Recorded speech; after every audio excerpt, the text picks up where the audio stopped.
my team hasn't been in it in many, many, many, many years is hanging out with you guys. And if I'm not able to do that, then it's just not that much fun. And I don't want to see Tom Brady win another Super Bowl because so yeah, because excellence really threatens you, doesn't it? It bothers me a lot. Yeah. All right, there it is. I'm getting ready to share. We'll do that, then it's just not that much fun. But I'm so happy for Tampa. What a classy city. They certainly deserve it. Well, to host your own super spreader event, not all the cities get to do that. That's true. Which gets us ready for WrestleMania in just a couple of months in the same stadium. All right, I'm shared. Okay. Sharing was caring.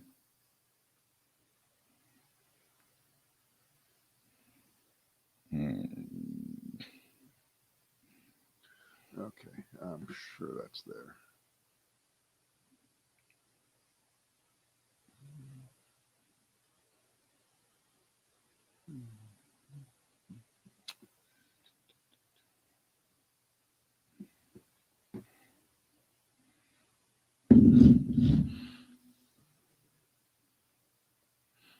I hope that little whippersnapper quarterback for the Kansas City Chiefs learned a little something yesterday.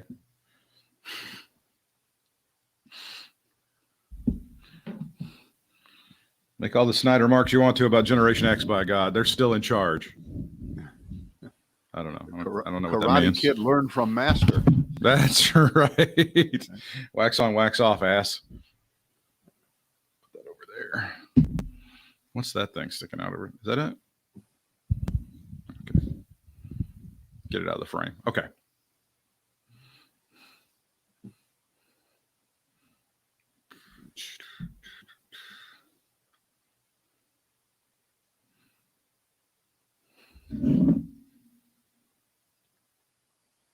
I've done it. I've got twice on my thing. So okay. Let me double your pleasure, double your fun. Let me see if I can get rid of one of the twins. Looks like I can't get rid of it. So too bad. It's just too bad. All right. Okay. Are we ready? We are rolling and ready to rock and roll here, Daddy. Okay. It is our first Brad and Britt cast of this week, and we have a special scheduling program note for all of you who live your life. Yeah. Who set your schedule by being able to join us live on Facebook or YouTube or whatever else we're on. We're normally live here in the 1:30 to 2:30 Eastern hour, and on Tuesday and Wednesday of this week, that'll be at 5 p.m. Eastern time. Tuesday and Wednesday, and then back to this time on Thursday. And later podcast listeners, you don't need to be concerned. It'll just be uploaded later, but you go and listen whenever you want to. That's the beauty of that. All right. So I have some government work that needs to be attended to very, very quickly. You've heard about it in recent weeks and months and years. There is a movement. There is a movement to investigate and break up the monopolistic practices of Facebook and Google and Amazon. That maybe they're just too powerful. They win all the time. When there's an opponent, what do? They buy them up, and I say the same thing should be done with Tom Brady. Oh no! Investigate the guy, break him up, put him on different teams, put his arm over here, put his leg over there, and everyone will be happier, and there'll be more competition, and there'll be other chances. Like when you were 8 years old, let somebody else win, Britt. You win all the time. Well, okay, that never happened with you, but a kid who did win. Yeah, a kid who actually won stuff. Okay, yeah, that would be. Yeah. Seriously, like the NFL owners have to be pretty happy. They made it through an entire season without any massive blow-ups, and nobody was kneeling before the flag and causing a lot of problems and all that stuff, and they didn't have any players die of COVID. I mean, the owners had to be pretty happy they made it through the season without all that, right? Well, apparently, I guess when the total was at apparently there were like 700 COVID cases spread throughout the league. How about that? On and off, but they limped their way through. And I'm glad you brought up the flag kneeling crisis of 3 years ago. That thank God we had a president who got on that immediately, and attended to it. And I thought, well, okay, if you're going to play, would you rather have a player kneel for the national anthem and protest police brutality and the unfairness of the justice system, or would you rather have a person use a flag to poke and attack police officers? Which is more offensive? Which is a more dangerous thing? Which would upset you more, Trump voter? And was Colin Kaepernick a victim of cancel culture? I don't know. We have no idea, because we hadn't heard of it then. It wasn't called that then. So the answer is no. No, that only comes from the left, right? The cancel culture only comes from the left. Right. In other words, the My Pillow guy is a victim of cancel culture, right? Yeah, automatically, allegedly, whatever he is. But I bring that up because last night when the game was about to start and they do the whole thing with the national anthem and God Save the Queen or whatever else they sing before the God Save the Queen. Yeah, the Sex Pistols version, I think. Whatever it is. And then with great precision at the exact moment as the anthem ends, you have 3 military jets fly over. And I really did think this. I said this to Jane. I said, why the fuck do we still have to militarize? Why do you think this event? No. It's a rhetorical question. Of course. I wasn't really asking why, you dumbass. You fucking Jesus Christ. No, it doesn't. It shouldn't be done. It should stop. This is not a celebration of the military might of the United States to wage war via air power. It's not that. And we if we haven't figured out by now, based on the events, certainly we don't have to go back very far, of the last few months, it isn't how much military hardware we spend billions, trillions of dollars buying for ourselves and selling to the world that makes America great, that makes us strong, that makes us, well, we used to think the world's most revered democracy, that we stood above and apart. It isn't the amount of air power that we display. And I find it at this point sickening to see that. And I'm sorry. That's how I feel. No, I'm not changing my opinion. Well, there was a movie that I know. I'm not telling you that you would. You would. But. No, there's a movie that came out 22 years ago called American Beauty. They should have one called American Penis. That's all it is. It's all it's America showing their penis in front of the entire world right before the Super Bowl. That's all that is. It's gratuitous. It's useless. You're right, and but we can't stop doing it. It's like a Soviet military parade from the 1970s, where they would put all the hardware on wheels and wheel it down, and the Politburo would all stand there, all these 75-year-old fossils.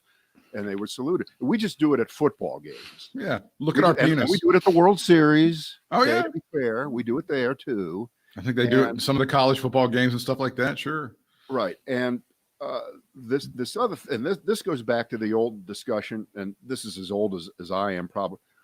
It shouldn't be really called the World Series because it's 2 American teams who play in the World. It's not the World Series, but okay, all right. We can't change that for the reason that nothing else can change, because we do it that way because we've always done it that way. Right. They decided to call it that in 1910 when the world couldn't peek into the United States and watch our sporting events if they chose to. The world was a smaller place. Right. For all these years later, the Super Bowl is presented to us Americans as the biggest sporting event in the world. The whole world is watching, and they don't give a shit about the Kansas City Chiefs or the Tampa Bay Buccaneers in Spain or in Japan or in Australia or anywhere. Yes, you can see the segments on TV of there's a bar in Melbourne where they're watching the Super Bowl at 3 a.m. We know that. We get that. But they don't care. And there's no doubt that the Super Bowl is not the world's biggest sporting event. The biggest sporting event in the world happens every 4 years, and lots of teams from all over the world come, and they wear short pants, and they kick a round ball. And that's the biggest sporting event in the world. There isn't any question about it. The whole world does watch the World Cup. Just because the United States doesn't, can we, for one, just stop it? And the answer is no. I know we can't stop it. We can't keep thinking that about ourselves in terms of American exceptionalism. Yes, our sports are the best. We're just better in that. No, just plain no. And you know what kind of killed that? When American football, the football that we watch here, when soccer-style kickers came over and completely changed that aspect of the game. I mean, until about 1964, 65, there were no soccer players kicking from the side. Yeah, field goals. The best field goal kickers were straight on guys. Tom Dempsey, Lou the Toe Groza, George Blanda was George Blanda, Don Chandler, all these old names. And then I think the Gogolak brothers, Pete Gogolak and Charlie, they were the first ones. Pete and Charlie, they, which by the way, great bar. Outside of, I think it's in that Ysor City. There's a Pete and Charlie's. Holy shit! And they change. So not only are we not above and beyond the rest of the world, but I don't think there are any American football techniques that have been incorporated into soccer, right? Or as the rest of the world calls it, football. Yeah. But soccer came here, and they did change America. Nobody used to make field goals the way they do now. Percentages were not nearly as high the old-fashioned way. It's just that. No. But isn't it amazing? You see these games, and the field goal kicker comes on and goes, well, he's made 27 out of 28 this year. Jesus. I mean, they keep moving the extra. They move the extra point back to make it a little more difficult, and they miss a couple of those. Yeah. It didn't matter. They still make them. They could make the goalposts 8 feet apart. 4 feet apart. These guys would learn how to do it. So they're doing a good job. So goody for them. So those are my two broad sweep bitches about what I was seeing. And I guess if it would have been a great game, we wouldn't be talking about these ancillary issues. But it was a lousy game. And I guess I don't know. I guess this weekend character, he didn't do anything socially uplifting or whatever during halftime. So they either think it's very polarizing. People either think it was a great halftime show or it sucked, which is usually the case, right? I thought I was watching tryouts for the next season of The Walking Dead. I didn't know, or I was watching an updated version of that famous Twilight Zone episode where they're wearing the masks and finally they take the mask off and the person has a pig face. Okay. And actually, I told that backwards because they take the mask off and the person has a beautiful face and all the people in the hospital have the pig faces. But that's the one. Yeah, it's the Twilight Zone. Sure. You get the point. No, that guy weekend, he had a video a few years ago called The Hills Have Eyes, and it was just frightening and scary. And it looked like Chapel Hill at 3 a.m. after the kids on Adderall come out like zombies. Yeah. Well, that's what it looked like. I mean, You can take it. I mean, I don't really care about Super Bowl halftime shows, rating them. I mean, they just exist. But one thing I give them credit for, faking what they needed to fake because they couldn't do what they do every year, which is have a stupid stage with 3,000 people charging it and acting like, they've just all won the lottery and they're seeing the greatest thing. And I was really sick of that scene. So at least we didn't have to put up with that. That didn't happen. Sadly, it was because of the pandemic, and you can't have that many people. Meanwhile, the super spreader event of the weekend did happen at Franklin Street in Chapel Hill after that victory on Saturday night by the North Carolina Tar Heels over the Duke Blue Devils. I wasn't even thinking of that. I did watch the end of that game, and I thought, wow, of all the major sporting events that you've seen for the last almost year now, I thought, wow, this one really stood out for how painful it was. Painful in the realm of sports, okay? Painful because both teams sucked? Well, no, to see really nobody there. That was tough. You can make fun of the Duke fans and no, it's true. I missed it. The atmosphere the dead atmosphere there was just brutal. It was palpable. Yeah. Yeah. You'd see Carolina go by 12. Duke cut to 3 or 4, and then all of a sudden you would be expecting like, oh my God, this crowd, and there's just exactly. I was thinking that, as the game tightened at the end there, wow, what you're missing from that moment are the people losing their minds. But I think the Carolina team missed like 8 or 9 free throws, which would have made and I don't know if it was because I don't know if they were expecting the noise and they were just so off put by the fact that there was nobody calling them everything but a child of God, and that's why they missed the 3, or maybe they just suck at shooting free throws. I mean, that's also the other possibility here, which may be the Occam's razor. That may be what happened there, despite the fact that there was no pressure. This story out of Trump camp. Former Overstock founder and CEO Patrick Byrne, we talked about him. He was in that infamous December 18th meeting in the Oval Office, which ranged for 6 or 8 hours with Sidney Powell and the whole Hee-Haw gang. Yeah, the crazy one, yeah. Patrick Byrne says that Rudy Giuliani, this will shock you. Please sit down, Brad, and strap in. He allegedly gets drunk quite often. He said this Patrick Byrne guy goes, almost every evening and many early afternoons, Rudy was shit-faced. That is the quote from Byrne.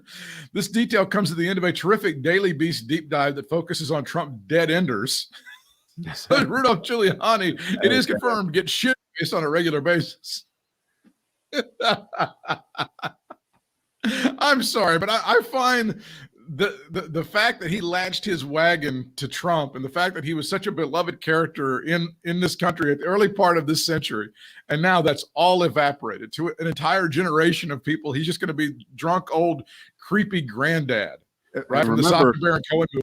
But try to remember, the early part of this century is now 20 years ago. It is. Okay? As we approach the 20th anniversary of 9/11. It's going to be 20 years since 9/11.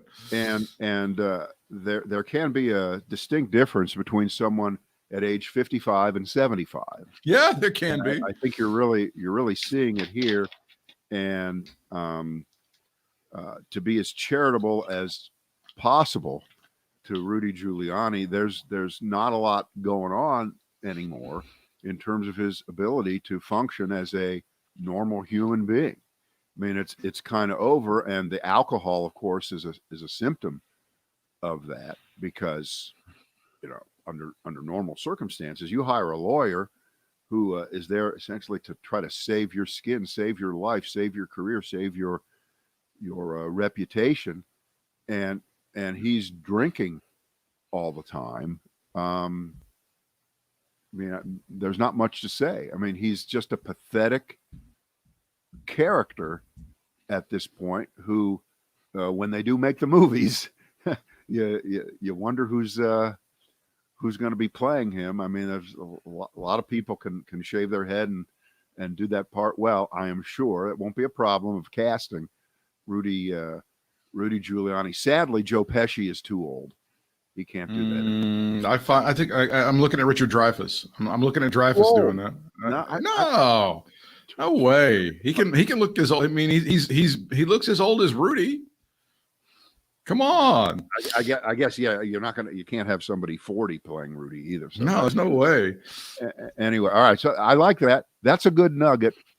I enjoy that. That, to me, though, that's obviously just an appetizer. Although it certainly explains why there really was never a chance that he was going to stand up and speak on behalf of Trump in front of the Senate tomorrow and beyond that, because I'm sure that Trump knows he's a drunk.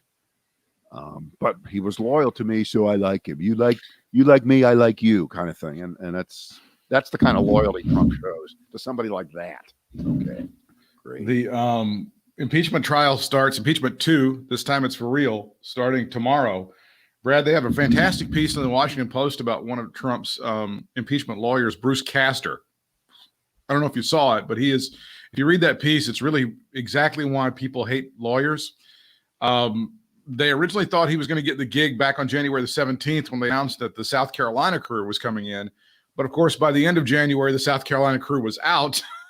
So with about 48, maybe 60 hours to go until impeachment, they said, Castor, you're in, along with this Schoen guy, get to it. But then they actually never met each other until yesterday, Britt, with the trial starting tomorrow. where did Tom Brady go in the draft? 7th round. 7th exactly. round. All day. Just because you're not your first round draft choice doesn't mean you can't bring it. You can't become a superstar. Although in the case of lawyers, you can pretty much know based on folks' track record over 20, 30, or 40 years and their reputation and what else they've done, how they're going to perform for you. They're going to be no surprises. We know what their strategy is. It's very simple. One, this trial shouldn't happen. It's illegal. It's unconstitutional.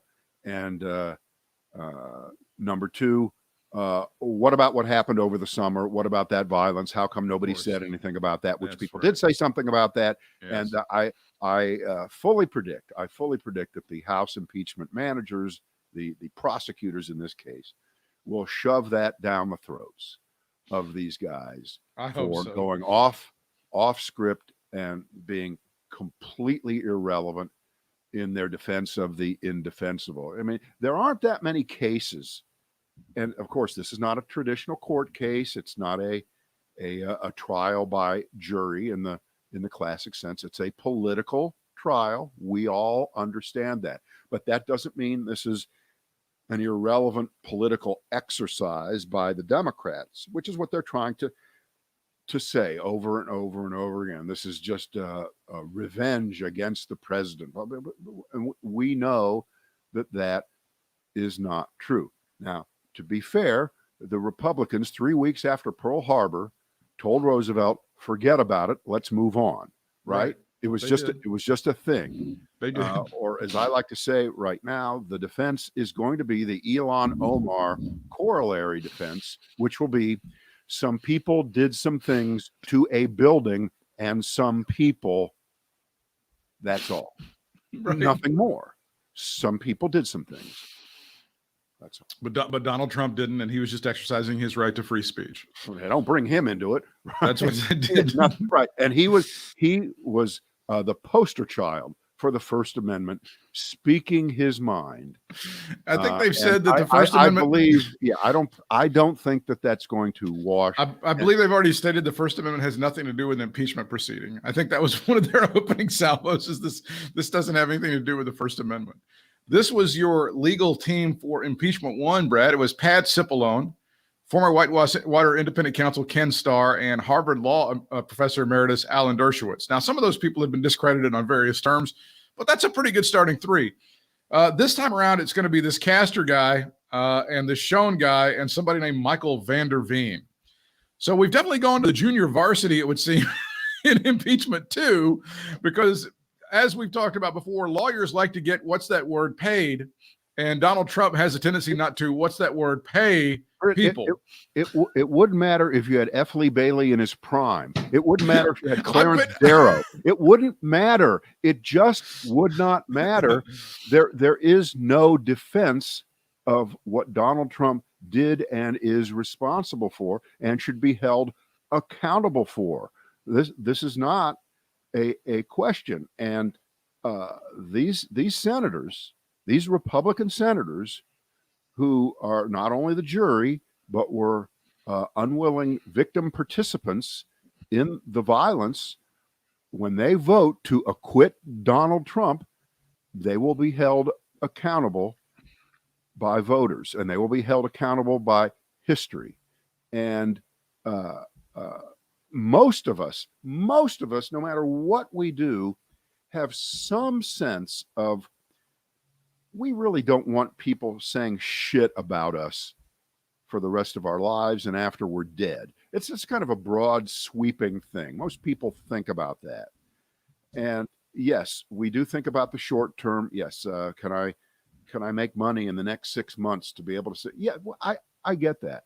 But what bothers me so much is when you combine self-interest, and for these people, it's getting reelected, with a wanton disregard for all of those things I just mentioned, the historical view of what they're going to do, what people are going to learn about this period, and how they're going to be lumped in together as this chorus of lackeys and suck-ups that we've never, ever seen in history, who are loyal to the man and not the country, loyal to the man and not the democracy, loyal to the man and not the welfare of the United States of America, loyal to the man, completely connected to fear of enough voters, they think, who are still loyal to Donald Trump no matter what, that they will transfer that loyalty in a negative way towards them should they vote for what's good for the country, what's good for history, what's good for their reputations, that they are so gutless and just pathetic human beings. I don't know how else to say it, that you would put that in front of everything else, because in the end, what will you be the senator of after you've acquitted Donald Trump? What will you say to your grandchildren if you live long enough? Most of these guys are old. They probably won't even see their grandchildren be old enough to ask them the question. A lot of them are just fossils, and they don't have that much time left anyway. Maybe that's what they think. I'm not living that much longer anyway. Fuck it. I'll just do what's best for me anyway. I'm old. I'm an old person. Right. I don't give a shit what you think. That's right. Get off my yard. Get off my lawn. Yeah, that sounds about right. I can't process it. I mean, I can figure it out. I understand what they're doing. But if you would have said to me 2 months ago that when all kinds of terrible things happen, it will be the daughter of Dick Cheney, so strange, who will stand up for all the right things, and get her ass kicked for it, by the way. Get her ass kicked for it. But in the end, I think she will be rewarded. It doesn't feel like that right now. It doesn't seem like that. I mean, the Republican Party is just this shit zone of whatever percentage you want to put on of crazy people loyal to Trump, who are just thrilled that Lynn Cheney got censured by people in Wyoming. You know, Wyoming, a state that's so small that the population is not even as big as Guilford County, North Carolina, that has 2 U.S. senators. That Wyoming, that one, we'll put that aside. There's one representative for the entire state, right? Isn't there like one at-large person for the entire state? That's her. That's all you got. But we want to believe. We want to believe. And your mom taught you this, and my and this is what we've that if you do the right thing, ultimately you will be rewarded. You will be better off. The world will be better. The world will be a better place. And she's doing the right thing. And it doesn't matter that I don't agree with her on a lot of the votes that she took, most of which were, of course, in favor of shit that Trump wanted. I get that. Yeah, but she's getting her ass kicked. I mean, you know. Right. But you know, this is crunch time right now. This is the fourth quarter. You know, time is running out, and she's saying and doing the right things and standing her ground. And when you saw that story over the weekend, I know you saw it, that Kevin McCarthy demanded that she apologize.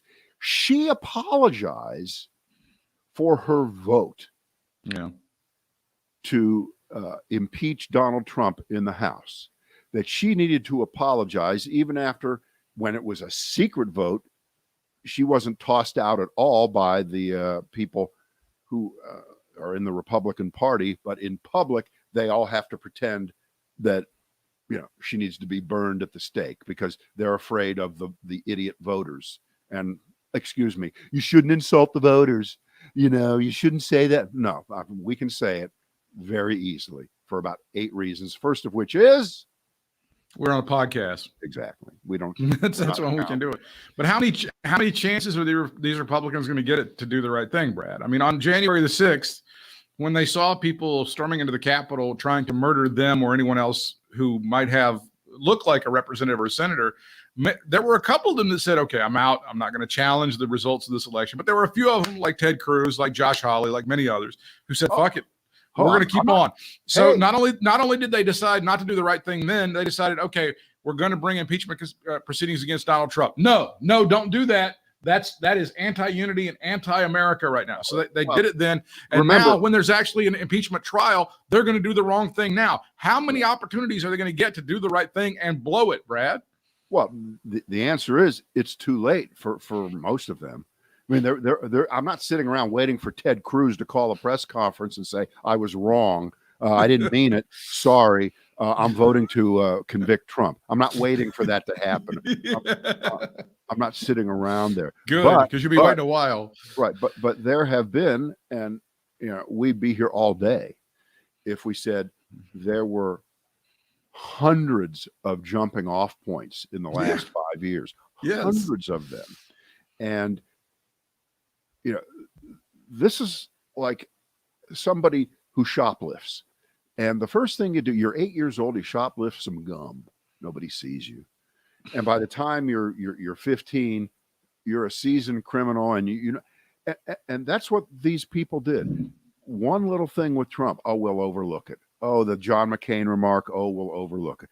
Oh, the Access Hollywood tape, oh, it's not worth it. And on, just hundreds and hundreds of things that he did over the years, and people stayed with him, with a few exceptions, including Jeff Flake of Arizona and Bob Corker of Tennessee, and some members of the cabinet who really, I think, hung around too long, like General Mattis, Gary Cohn, people like that who voluntarily left. And here's a name, the Mooch, Anthony Scaramucci. Now the Mooch was only there for 8 days. He was there for 8 days, and he got thrown out for cursing at whatever the hell the reason was. All right, Anthony Scaramucci, and that was 2.5 years ago. And since then, the Mooch has come completely around, confessed his sins, said he was wrong, said he fell for the con, but has spent really the last 2 years trying to make up for it. And he voted for Joe Biden, and he became a never Trumper, and I give him credit for that. But you know what? He has been rewarded for doing the right thing. His business is still intact. He's doing well, and if he has been shunned by whatever society exists within Trump world, I'm sure he doesn't miss those people at all. He's doing fine. But people like that are few and far between. That they could have their annual meeting in a phone booth. There just aren't that many. No, you're right. At least publicly. But you have the rest of the people who have stayed around and used whatever connection to Trump they think will benefit them, and whatever connection by degree of separation from his voters they think is necessary to maintain their position. And it's at the expense of our country. It's at the expense of our democratic process. And when it got taken to levels again that no one ever thought was possible, where you contested the election and where you spent months and months, really years, because he had laid the groundwork really before the 2016 election. He already played the "if I lose, it's going to be because Hillary cheats." All right? Exactly. So he wins by a technicality, right? And still complained that it was an unfair election because he lied and told all of his people back then. Remember, he told all his that I won the popular vote. It was huge. And I'm going to have my friend, a complete piece of shit from Kansas, Chris Kobach, who can't win an election, to save his life. To save his life. Oh my God, I think he was Secretary of State or something of Kansas back then, and they looked hard. They looked hard for voting fraud across this country, across the fruited plain, all the way to Hawaii, to Alaska, to the tip of Florida, to the tip of Texas, up to Maine, and they just couldn't find nothing. Just nothing, and so that was the end of that group. But Trump stayed with it. And I just want to make sure that we point out one little unbelievably pathetic inconsistency that you hear out of Trump and Trump people all the time. And remember, you and I are always supposed to take this into consideration, no matter what we say about Joe Biden's policies and how he's legislating and how the Democrats who control the House and the Senate are. Did you know that Donald Trump got 74 million votes? That's more than any other person in the history of the country, except for Joe Biden. Joe Biden kind of got more. Yeah. And remember, in 2016, who received more votes than any person in the history of the United States in a presidential election? The answer was Hillary Clinton. Hillary Clinton. But you never heard Donald Trump and his people say, we really need to take into consideration the people that didn't vote for Donald Trump, because, well, not only is it a lot of people, but it's more than our guy got. No, it wasn't that. It was Donald Trump won the election in a landslide. And fuck you. And fuck you. Not only was there not a landslide, it was a reverse landslide in the popular vote. And because of the quirk that our fucking founding fucking fathers gave us, called the Electoral College, Trump became the president. But to say now to the Democrats, 74 million. You have to consider, the 74 million. And by the way, Joe Biden is doing that. You don't have to tell him, but they do not, by the rules, the same rules that gave us Donald Trump, the same rules, the Democrats do not have to consider every little teeny tiny feeling of every Republican every time they legislate anything. And it's just absurd. Sure. But that's the Republican game. That's the game they've always played. 2 points. One, and I'm glad you said that, because I was listening to Stuart Stevens on the Lincoln Project. They have a podcast. I think it was Stu Stevens was making the point that the Republican Party right now, what they stand for is fuck the liberals. And he didn't say it that way. I'm putting it, but it basically is own the liberals. We don't have an agenda as far as taxes. The only reason they want these judges on the court is not for any kind of great thing other than maybe, save the babies or whatever, but it's just in order to wield more fascistic power. That's why they want those judges on the bench. There is no other reason for them to have what they have, and everything that they stand for is simply to own the libs. There is no other any other purpose for the Republican Party than that. The other point that I would want to make is the only reason that Marjorie Taylor Greene was even mildly rebuked by the Republican Party and by Kevin McCarthy last week was because he knows that there are a lot of corporate donors and a lot of rich donors to the Republican Party who are a little squeamish about her, Jewish laser beams and 9/11 didn't happen and all this other horse shit. That was why she was even mildly slapped on the hand. And then eventually she was, vindicated really by the Republican Party, half of which gave her a standing ovation as she spoke on the House floor last week. So their ingenuity, their lack of ingenuity on that issue is ridiculous. And they don't really have any points anyway. They're all about wielding fascistic power. That is what the Republican Party is now in the 21st century, period. Full stop. Hey, right? If that's a slap on the wrist, if that's no, they did nothing, and I would guarantee they were very concerned. They were really concerned. Forget it. They were not concerned. There was a meeting. They were afraid. They were afraid of the voters, but in terms of her, the Stuart Stevens' book called "It Was All a Lie." Yeah, it was all a lie. Yeah, he's fully admitting is really, really important. But remember, maybe there needs to be another part to that title. It was all a lie, but we don't care. He tells right. He tells he's right. We don't care. Yeah, for a lot of his party. Yeah, he tells this wonderful story about when they were prosecuting the Medgar Evers case. And it was Byron De La Beckwith, right? That was the guy who had murdered Medgar Evers in his driveway.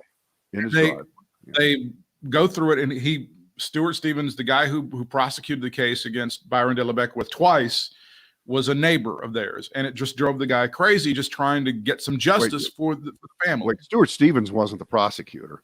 No. The Stevens family knew the prosecutor in the case. Okay. So, and he would have dinner with them and shit like that, because apparently Stuart Stevens is like this Zelig character who is somehow involved with about 5 million different pieces of American history. So Byron De La Beckwith not only gets off with it, but he runs, I think, for lieutenant governor for the state, right? Remember, and Stuart Stevens goes, you know what his campaign slogan was? Because he's got a couple of the banners. Byron De La Beckwith, he's a straight shooter.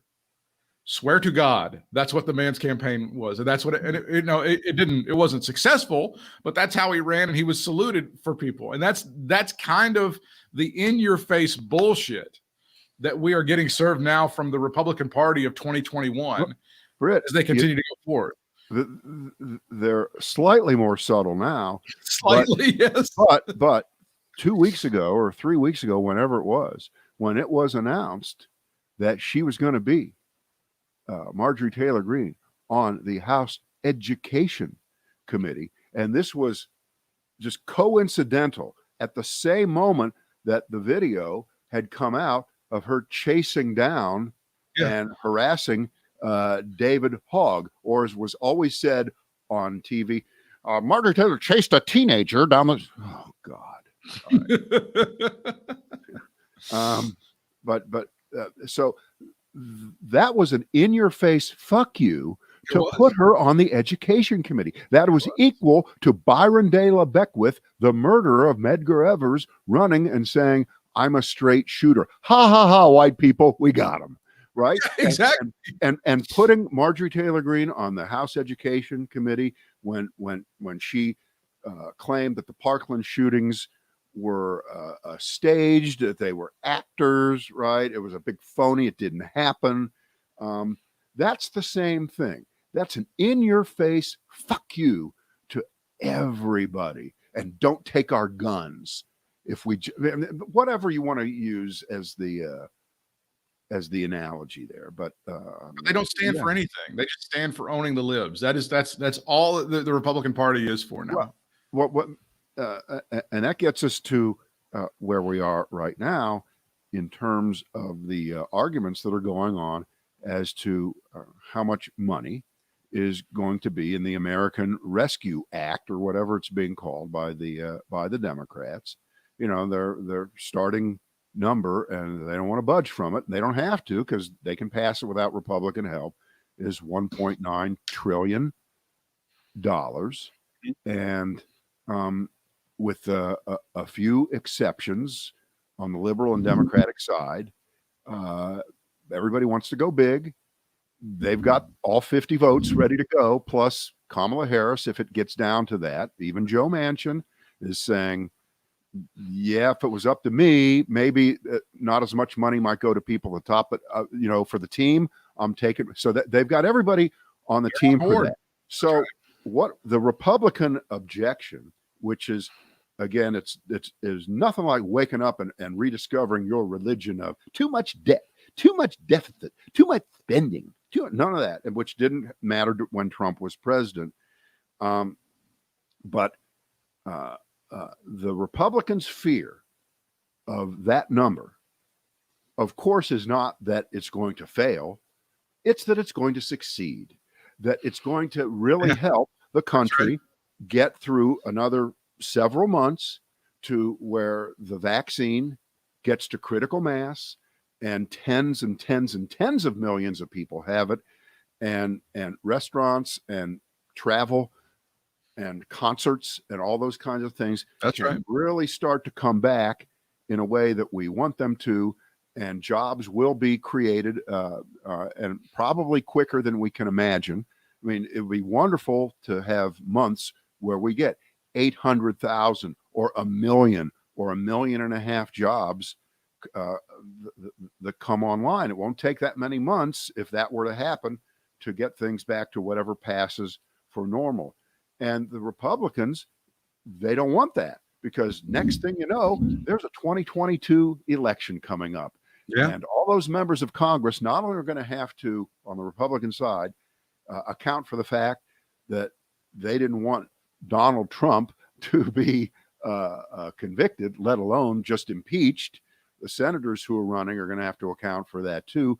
But the economy's stupid will be much better than the one that was handed off to him by Donald Trump, which, to be fair, and I'll be completely fair here, it is on the upswing in the macro sense. You know, large businesses, manufacturers are are humming along. Giant companies have adjusted. They know how to do that because they've got the money to do it. But that has nothing to do with the restaurant down the street. That has nothing to do with the independent sporting goods store that has nobody there anymore. The drugstore, the general, So if the economy really starts to cook as we get through the summer and into the fall, and people have more money in their pocket again, and unemployment continues to support people who have been unable to find a job, and business owners, the ones that are left, a lot of them have lost everything already, but the ones that are left can hang on. Well, that's a Republican nightmare, isn't it? What are they going to argue? What are they going to say? No, they're going to argue that this is Donald Trump's economy. Donald Trump set Joe Biden up for that's what they're going to try to do in 2022 in the midterms. Please get that horse ready. Put Trump on each side of it, and you guys jump on and ride that. You guys jump on and just ride that pony all the way. I'm happy to take that challenge. Especially now, if the Democrats pass this on their own, right? Which they will. There is no Republican ink on the paper. Well, there's political will to have it passed without any. I mean, the majority of people, when they're polled, say that they want this passed. They want this. Right. So the Republicans are in the wrong on this as far as the American public goes. Right. So that's the case that you have to make if you're a Democrat. But wait, when you say the American public, I think support in general is in the high 60s, 70%, something like that. Okay, well, let's slice and dice the numbers. That leaves 30% of people, and of those 30%, let's say 100% of them are Republicans, and 90% of them are Trumpers. You know what that leaves them with? That leaves them with primaries to fight out over who loves Trump the most. So they can fight over that 30%. Split up however they want to do it. Have fun with that. The rest of us will be happy to participate in a rebounding, growing economy once more, and reverse the gains that were made 3 months ago in the House of Representatives. Those were mistakes, and give the Democrats a much more workable majority in the House of Representatives, and won't help them in the Senate, the Republicans, if this happens either. There are a lot of races that are coming up. There's now going to be an open seat in Alabama. Now, Alabama go, well, there's no way. There's no fucking way, right? Not possible. Well, you know what? Alabama can be Georgia. Yeah, well, I think it borders Georgia, doesn't it? Right. North Carolina can be Georgia. It can happen. There is a blueprint now. If the Democrats had lost Georgia in the Senate, and therefore the Senate itself, you wouldn't hear anybody saying anything like this. You wouldn't hear me saying it. There would be no blueprint to follow, right? It would be throw in the towel. The South is still a hopeless cause. The Deep South in particular, the Confederacy, forget it. We're still several cycles away from turning Texas blue. But that didn't happen. It happened in Georgia. Georgia, the state that gave you a black and a Jew in the Senate and Marjorie Taylor Greene in the northwest corner. And my favorite defense of her, Please. Well, she was a duly elected member of Congress, and she represents her people well, and therefore so we have no right to criticize her. Don't you love that one? Don't you just love that one? That works with AOC too, doesn't it? They often would say that. We can't really criticize AOC. She's duly elected. She represents her people. Shut up, morons. We'll leave it there.